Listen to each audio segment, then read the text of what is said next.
Here we have an early Spencer factory sporting rifle in the number 46 cartridge.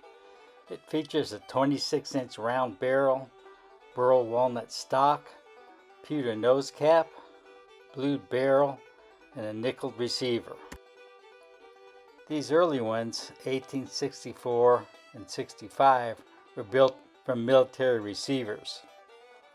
It looks like 7 were built in 64 and another 400 in 1865. Standard Spencer sporting rifle in 1864 sold for $45.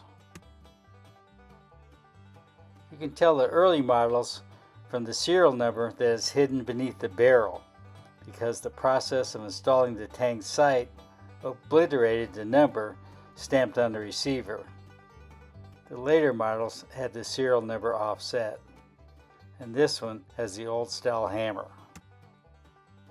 You can't really ask for a better bore on a 160-year-old black powder rifle. It's fitted with a standard Spencer rear sight and a hooded post front sight.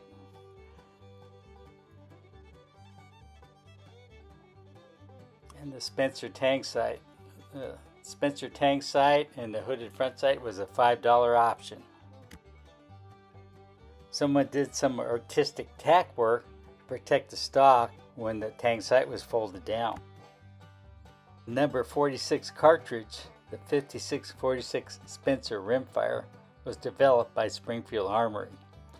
It fired a 330 grain bullet at 1210 feet per second behind 45 grains of black powder.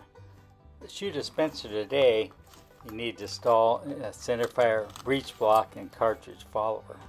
Buffalo Arms sells 5646 cartridge cases, and CH4D sells 5646 reloading dies, and Accurate Bullet Molds sells a 5646 bullet mold 47265S.